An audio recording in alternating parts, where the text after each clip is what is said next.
Hi everyone. I think anger is more valuable than hope. Anger leads crowds to depose tyrants. Hope leads them to wait until somebody else deposes the tyrant. In this video, I'm going to show you the downside of hope, the upside of anger, and why giving up hope could be the best thing you've ever done for yourself. I'm Chris, and this is what had to be said. Studies find hope leads to inaction and complacency. It can make us give up responsibility for achieving what we hope for, making it way less likely we'll ever actually achieve our goal. Hope tricks you into waiting. You might think it's time to get angry and do something, until hope tells you to wait because maybe that good thing will happen some other way. Hope is like worry in that it leads us to focus on the future, not an envisioned future we're making efforts to build, but an imagined future that distracts us from the problems of and the joys of the present. Hope, and you will usually be disappointed. And if your hopes have been dashed often enough, they turn into despair. Despair is the really dangerous one because it can lead you to giving up on anything, including life. But even if you don't drift into despair and depression, letting hope guide you ensures you won't get what you want, because you'll be waiting for others to do it. Acting doesn't require hope. Succeeding doesn't require hope. I find hope clouds judgment too much, making us believe in the impossible, because we cling to hope and it intensifies and turns into escapism. This escapism is a substitute for reality, but we don't always recognize it, and it ends up informing our opinions. The thing is, if you don't understand something really well, why do you have an opinion on it? Why do you hope it will go a certain way? Where did that hope come from? Like the rest of our beliefs, our hopes come to us not because of a keen understanding of the matter, but from other people.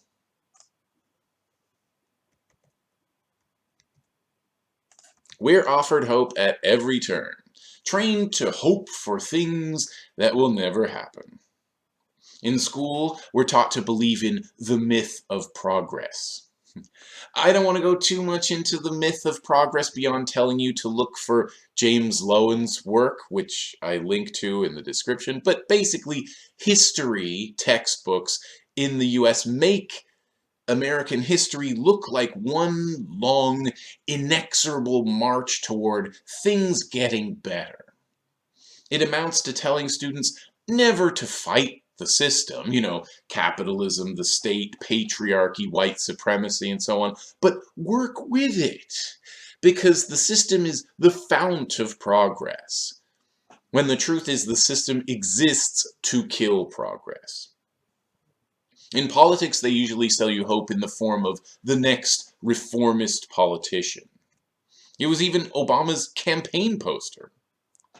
Well, if you did hope for changes under Obama, you were either disappointed, satisfied with token gestures that did nothing, or willing to believe on faith that things improved when they didn't. When people realized Obama was full of shit, they started to lose faith in politics. But then Bernie Sanders came along, the next new hope. I expect Bernie has radicalized a bunch of people, but he's also renewed in them a dangerous belief that it's worth wallowing through the political system to change things. We already know who the next great leftist, reformist hope presidential candidate will be: Alexandria Ocasio-Cortez. I don't see how anyone could think she will make any significant changes unless they believe in hope over history. But it's not always a new politician. It might be a reform, A new law that would change things if we could just get enough politicians to support it, but somehow they never seem to. Either way, watch out what you're told to hope for. At work, you're expected to hope for everything too. Sure, your pay isn't great, but if you work extra hard, follow all the rules, and get really high evaluations, you might get the chance to be considered for a promotion. Maybe if you work overtime a bit, neglect your family and your health, the boss might notice you. You might get turned down for a promotion, but hey, there's always next time, maybe in 5 years, as long as economic conditions hold up. Religion is probably the ultimate hope dealer. Be good and you'll get everything you want in heaven. After you die. When it's too late for you to quit. It's the same as all the others. People at the top of a hierarchy want you to act a certain way indefinitely, so they give you dreams to hope for. When we hold these hopes, we start believing you can tame a tiger and turn it into a dog if it just gets enough votes or waits until the end of the recession. We're expected to hope because hope kills anger. It diverts our attention from the present to the future the propaganda tells us to hope for. But we should focus on the present, and it should make us angry. People are suffering and dying, and it's not accidental. We should get angry at the systems and institutions that cause this suffering. Anger is a great motivator. It helps decrease stress and promotes a sense of control. It empowers us emotionally to solve our problems. Unlike hope, anger prompts us to defend our values, including our loved ones. Anger on a wide enough scale can change the world. Obviously, we should control our anger. I get angry when I bump my head.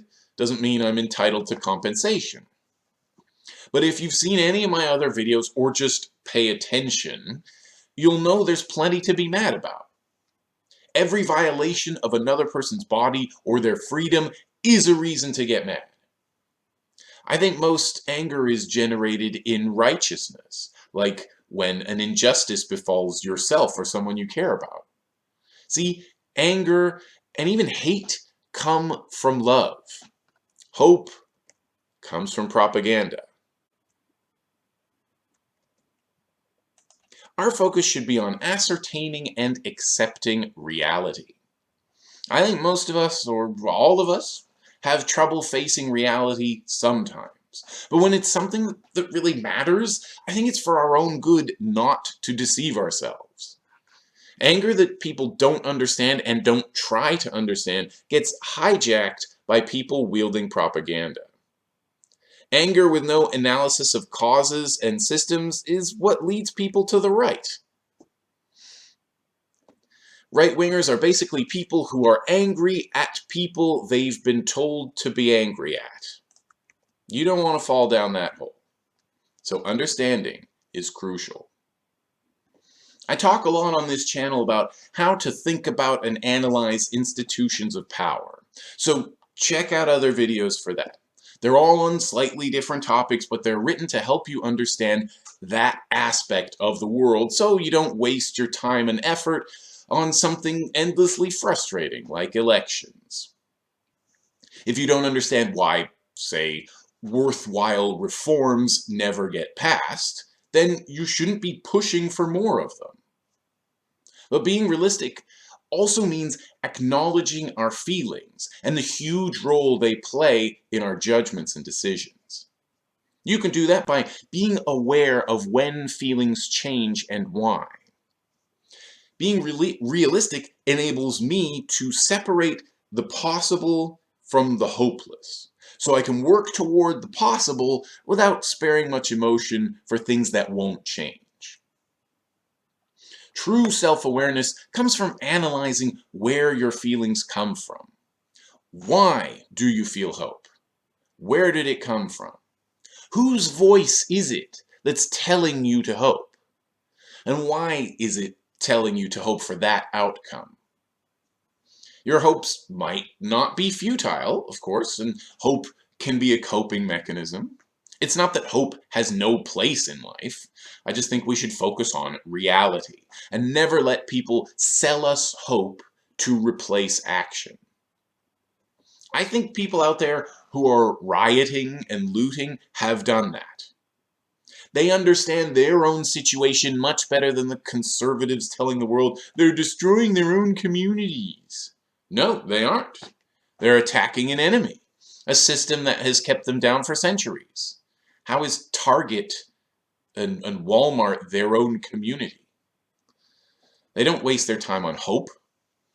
Anger builds up and boils over into burning down police stations and looting big box stores. It might not look strategic, but it can be a powerful attack on the system. Much more useful than sitting at home criticizing them for it. Notice, too, this way of fighting back only requires stealing or destroying property, not people, whereas the system they're fighting kills and jails people every day. So by rioting and looting, people are A, working off a full understanding of their situation, B, attacking the system that oppresses them rather than trying to reform it, and C, sparing people's lives in the process. We call that praxis.